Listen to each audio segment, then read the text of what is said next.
Yo, what's going on, guys? This is Robby Rowland, your host of the Robby Row Show podcast. Thank you for joining today. Today we'll be talking about what I learned about myself in my recent 2020 COVID edition baseball season, ? And then we'll also be talking about process of improvement.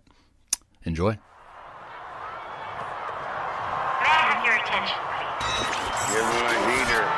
Now listening to Clear the Mechanism. The Robby Row Show. The Robby Row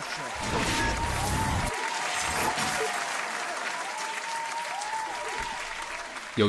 Yo, what's going on, guys? Okay, so I did this podcast, another road trip edition podcast. So I apologize if there was any traffic noise or bumps in the road or whatever. But no, we're good, man. We're good. So this whole podcast is going to basically just be on exactly what I learned in this recent COVID season. And this is what I learned about myself, right? So I've been out of the game for 2+ years. And there's a lot of things, if you guys have been following me for a while, there's a lot of things that I worked on. And there's always something that I'm just kind of trial and erroring with, right? So we put that all out there in the season. And this is just basically going to be a podcast in which I give my feedback, kind of self-assessment. I was very fortunate to play with some really, really good players and hitters. And, I love getting feedback from those guys. So we'll talk a little bit about what that feedback looked like, or what is it? No, look like isn't the right terminology. What that was, right? And then after we talk all about that stuff, we're going to dive into basically my process that I'm going to put into practice in which I can improve on some of the things that I didn't do as good as I wanted them to go. Whoa. Okay. This podcast is going to be brought to you by Proven 4 Supplements. I'm not a huge supplement guy. I just think that proper nutrition and, overall passion is going to fuel you a lot better than some supplements. But I will say, Proven 4 P4, for those of you guys who are in the know, is hands down the dopest of the dopest. I can't get enough of their blue raspberry pre-workout. And the best part of all of it is NSF certified. As most of you listeners are baseball players or college players or professional or whatever, you're good to go. So you won't fail a drug test. I'm currently drinking the energy stuff, which is fantastic. Cherry limeade, energy formula, clean energy. I was getting into a bad habit of drinking like a bang a day, and not good.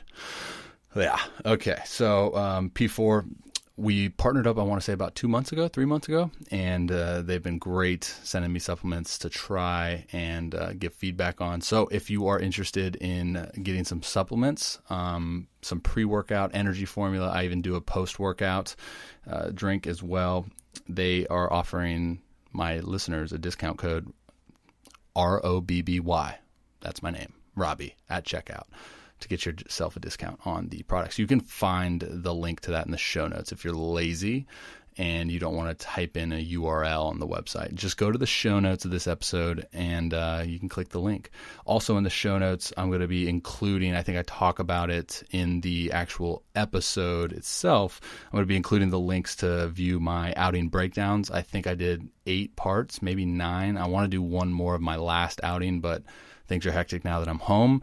So I'll put the link to my outing breakdowns on that, where I just go over all my outings, talk about what happened and what I could do better and sequencing and all that stuff. That link will be in the show notes, along with my vlog. I did 3 vlogs. I didn't know the vlogs were going to take as long as they did.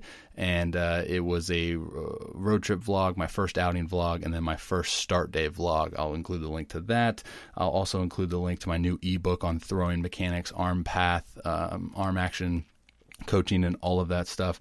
That's included. You guys have been following me for a while, know that I'm passionate about the arm action and throwing mechanics and stuff, how I think that can clean up the entire delivery.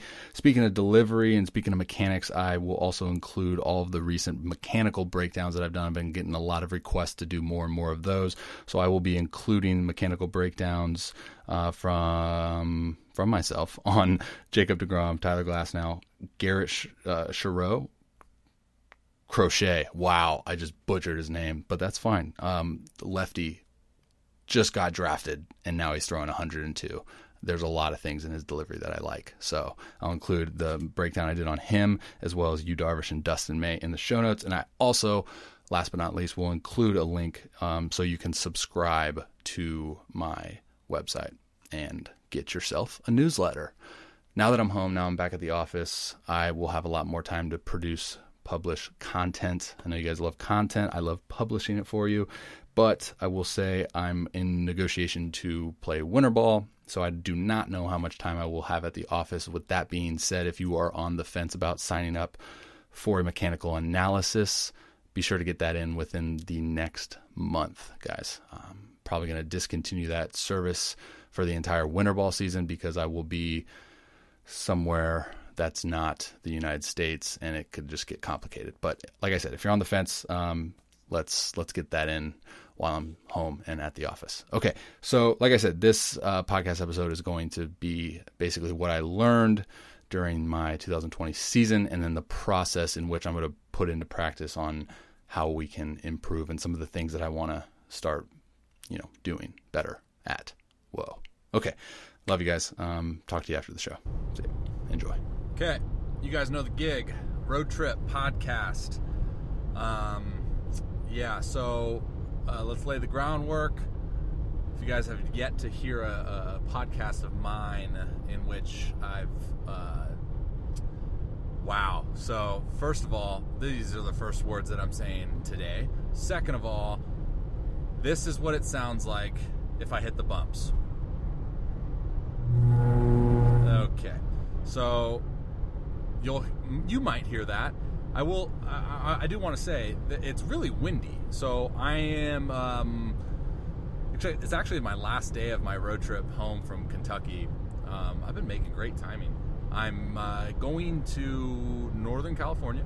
I'm not going to tell you where, but Northern California. And I left on Monday, Lexington, Kentucky on Monday. And it is, at the time of this recording, it's Wednesday. And as I mentioned, my last day of the road trip. It's gone well. I'm currently drinking a Rain energy drink. Not a sponsor, but you know the gig. All right. I'm going to do a pre-roll to this, so you already heard that. I want to, again, I'll probably say this in the pre-roll, so sorry, it's the second time I'm saying it. All my outings can be found, not all my outings, but all my outing breakdowns, so all the breakdowns that I've done on my outings. I need to get the last one done, so I probably won't get that till I get home, but they can be found therobbyrowshow.com/outing-breakdowns. I'll include them in the show notes. And so I'm going to be talking about what I learned, the experience in the COVID season, kind of the plan for me, where I'm at. I'm getting a lot of questions like, what's next? So this will be a good podcast to kind of give them to. But I want to start this episode, and I want to talk about what I learned. What I learned about myself, what I learned about the game of baseball, a lot that goes into it. So if you guys have been following my journey for a while, you know that I was out of baseball for about 2 years. There was complications with the injury that I had in 2018. Took some time to get the right diagnosis and get the surgery. The surgery took a year rehab, so on and so forth, COVID, blah, blah, blah. 2 years. Made my return to professional baseball in a league called the Battle of the Bourbon Trail, which is a league they kind of just threw together, 4 teams. I was on the Lexington Legends team. It's actually an affiliate of the Kansas City Royals, I think low A. I played there in 2012 when I was in the Sally League, when I was with Pittsburgh. Cool spot, cool place. We lived right on University of Kentucky campus. Really cool experience. I went there as a starter. I just wanted to pitch, and I've talked about this before. Like, as a starter, I just love the routines that come about with starting. I like to know when I'm going to pitch. I like to face the lineup multiple times. I like to do a lot of things in that regard. I think halfway through the season, I made the move to the bullpen. It was kind of an unintentional move because There was this guy almost hit me. There was some complications with like a COVID test, and I had to retest, but I couldn't get a test, so I had to miss a start on a Thursday, and by the time that I got back, it was going to be on a Sunday, and they already had a starter for that day, so I was like, okay, I'll come out of the pen. So I came out of the pen, and I was 93, 96, touched a 97 with stuff, and I was like, frick, dude, if I'm trying to get back into affiliated ball, I should probably just stick in the bullpen. My stuff's always played better in the bullpen, but I'm just stubborn, and I love to start because it's volume, right? Like, you're just out there longer, and I love that. I love the game. You guys probably know that I love throwing, so yeah, it makes sense. So after that, I just basically told them, like, hey, I'm just going to come out of the pen. That's fine. So my first couple outings out of the pen, I was being used as like a 2-inning guy, like a bridge guy, first one out of the pen. And I was like, that's cool. Like, I like that role. But after a conversation, I was like, hey, my ideal role is like a back-end bullpen 1-inning guy. That's usually where I probably have my best stuff. Adrenaline junkie. And then after being, a 2-inning guy for a couple outings, that's when I got pushed to the back of the bullpen. So it was cool, right? Like, looking at it at the end of it all, I was like, man, I got to experience a lot of different roles, so that was cool. But yeah, like I said, I wanted to talk I brainstormed like a little bit of what I learned before I turned the mic on, but this is going to be kind of more self-talk than anything, so I apologize ahead of time if I just sound like an idiot because there's some long pauses and it's me thinking about other things. So, I mean, if you guys are a listener of my podcast, you know that I have ADD, so we'll figure a way out to get this done. Together, we are better. Okay, what did I learn? So I got asked, kind of start this whole conversation off with a lay the groundwork. So I got asked a question on one of my IG Q&As, which I have all of my Q&As and FAQs on my website, shameless plug. They can be found under blogs on my website. There's a ton of them. So if you're interested in that, go check it out. I'll throw those in the show notes as well. I got asked a question. Really good question. What is it that I personally need to work on to reach my goal of getting to the big leagues? And that's really cool because looking at it from my perspective, I've done a lot of content on like other people, right? Seeing other people's sequencings, breakdowns, mechanics, like all of these things. I've done a lot of stuff on myself too, but I've never done stuff on what do I think about myself. And I kind of, after I got asked that question, I kind of put myself in a position in which, okay, if I were instructing this person, which is me, where do I start? And like, where do I see the pieces that are limiting him from reaching his max potential? So after a couple minutes, like brainstorming that question, I basically found that the one underlying factor that has always been my kryptonite, so to speak, has been consistency, man. In order to be great at anything, but in order to be great at the game of baseball, there's no like separate formula for being great. All it is you gotta just be consistently good, man. Like, reliable is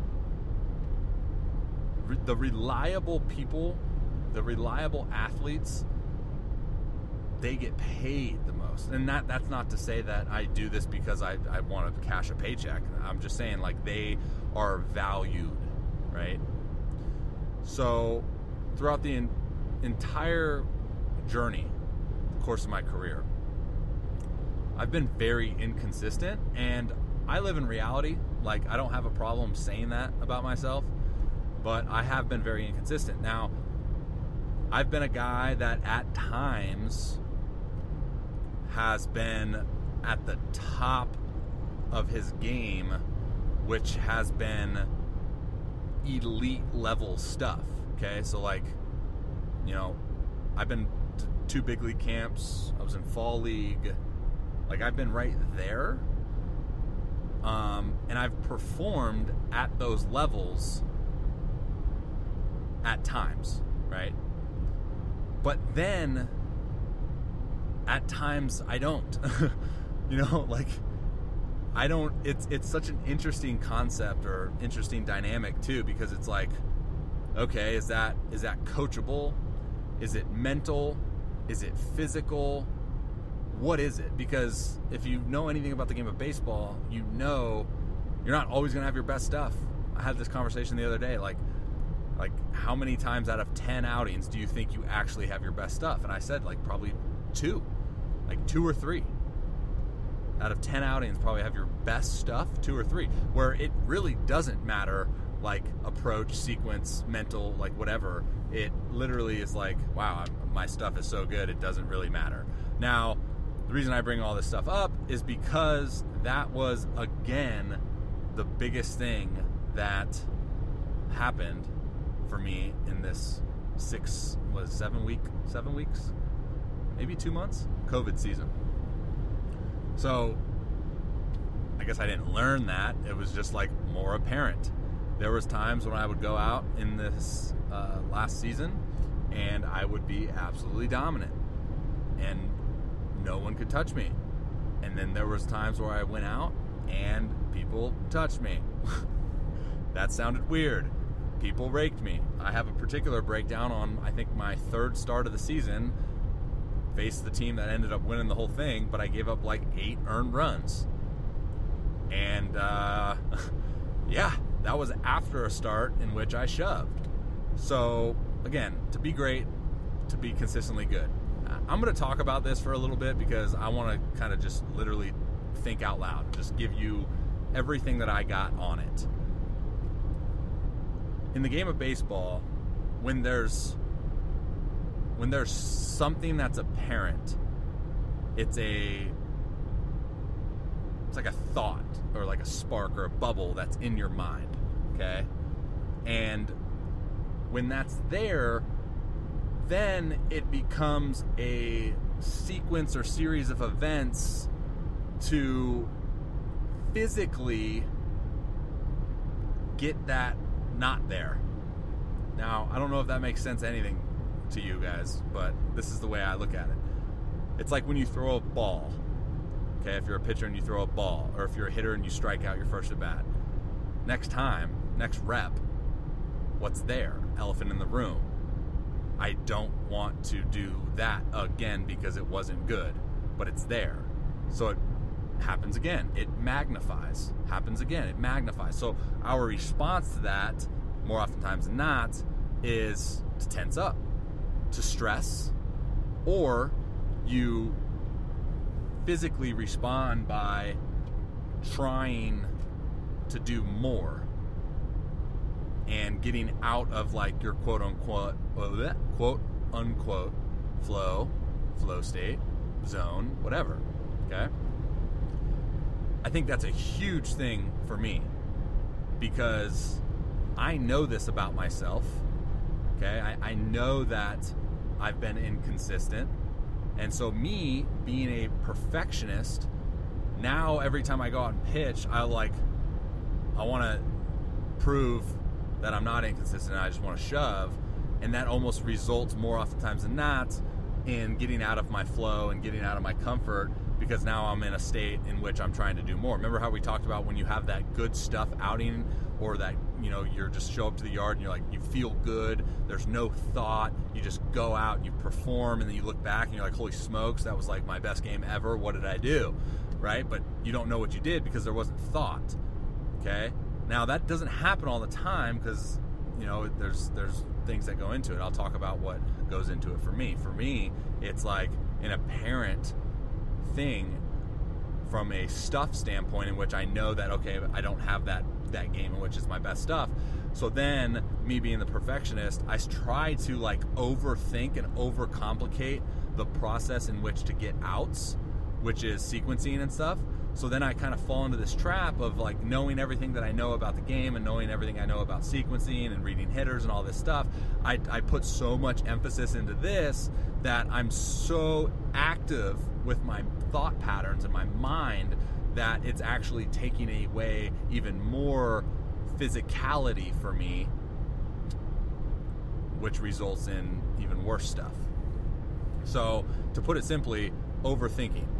You know, I've said this before, I've said this multiple times, like I like to think. That's one thing about pitching that I like to do. But I need to do a better job of knowing when thought can limit my performance or sacrifice my performance, and then when thought is acceptable. I think there's a cop that's like riding side by side with me right now, and I have this microphone hanging from the ceiling of my car. Okay, so he just passed me, definitely an undercover cop, and gave me a look and a nod. So I guess this could go for like Bluetooth, right? Like I'm not breaking a law. Who knows? What was I saying about myself? I need to do a better job of, like, I don't know if it's so much about forcing non-thought action or just like being in the moment, feeling thought, feeling like the tension and the stress from that thought, and then finding a way to step off and breathe, focus on the present moment. I talk about this all the time. I need to be able to do it as well. And then clear, right? I put a lot of thought into sequencing. I like sequencing. I like thinking. I like setting up hitters. I like that part of the game. But I will say, living in reality, I need to decide, okay, well, is that affecting my actual performance in the moment? Because I see it as it does. Again, I go back to like, okay, when my stuff is nasty, and I will not sugarcoat it. I have big league stuff, right? Like that's just, it's true. Sorry. But when I have that feel and that confidence and the conviction, I can honestly say that I'm not really out there giving a whole lot of thought about what I'm going to throw, because no matter what I throw in that moment, ain't going to get hit, dude. It could be the wrong sequence, but my right? So like you're seeing this pattern, and it sucks that I'm saying this out loud to you guys because vulnerable right now, you know, like, because I talk about this all the time, like identification of yourself and knowing what you need to do when you're on the mound to put yourself in the best possible situation to perform. Well, like, this has been therapeutic for me because I think I need to just go out there. Now the question is how, right? Because your natural instinct is to think when things aren't going well. I just shifted the mic, so hopefully that didn't mess up anything. Because that's like the natural instinct. So I almost kind of look at it like it's the same thing as like training or retraining motor patterns, right? Find the right stuff, find the right progressions, find the right input that works, then volume, layers and layers of volume, right? So that's what I'm going to do. So segueing to another thing that I learned was I had the opportunity to play with a lot of really good talent and play against really good talent. And me being in a position which is a little bit different than I would say at any point in my career, you know, more instruction, I was really curious about myself from the hitter standpoint. So I would have a lot of really good conversations with hitters and say, hey, like, what do you see? What do you got on me? Like, what do you face me? And something that I learned about myself was like, it's the conversation of comfort and uncomfort for a hitter, right? So when a hitter is uncomfortable, what is the pitcher doing? I look at it like kind of three different things. First thing is deception from the physical, something from the windup or the delivery standpoint that's just like different, and different is uncomfortable for the hitter, right? It's unusual. Two would be uncomfort in the sense of multiple pitches thrown in multiple counts, not knowing what's coming, unpredictability essentially, okay? And three is the pitch profile deception. Now this is a little bit geekier, a little bit nerdier, but it's the deception of his ball, meaning, you look at a guy like Verlander who's got ride, Garret Cole, high spin, got ride. The perception of the ball is deceiving the hitter because it's unusual in the way that it gets to the plate, right? The profile, the movement profile of the pitch, it's different, okay? That's when we look at like the pitch data metrics and stuff. So that's pitch profile deception, right? So there's three things that could essentially provoke a uncomfortable at bat. Now, I think when I look at myself, if I were to just personally assess me, I would say that, Rapsodo says that I would have a little bit of pitch profile deception with my fastball. I have a lot of good lift. I don't have high spin, but I get a lot of good vertical movement because of my spin efficiency. So that checked out. People said that, yeah, it gets lift, it gets ride. I was able to pitch up in the zone on a couple of different occasions. I will say I wasn't super satisfied with my actual execution of fastballs up in the zone. I've said that on multiple breakdown videos that can be found on my website. Now the other thing from the physical, right, the mechanics of it, I was told that everything is so clean, it's smooth, which is funny because that's what I teach and preach and try to do. But it's not uncomfortable. It's predictable in the sense of when the ball is going to come out, when's it going to come up, and when's it coming at me, right? So that was a really good nugget for me to hear, because I was thinking like, okay, now obviously we want efficiency, mechanical efficiency for multiple different reasons, right? We want to stay healthy. We want to be effortless. We want to produce power output. There's all these things. But at the end of the day, for me, and what is my goal, if there's something that I could do from a mechanical... Okay, so I did not realize, or I just realized, that the audio cut out when I was on the road trip, when I was recording that. So I apologize for that. I will have to maybe do another one on the process, because I know that got kind of cut out there at the end. But have no fear. I'm sure sooner rather than later you will hear from me again in regards to that topic. Okay, be sure to check out the show notes. Everything that I mentioned in the pre-roll will be in there actually. So you can just click and be taken to it. All right. Love you guys. If you want to do me a huge favor, leave a review of this podcast. I think it helps with the algorithm of reaching people, and that's always the goal, right? Okay. Enjoy your guys' rest of the day, and I will talk to you when I talk to you. God bless.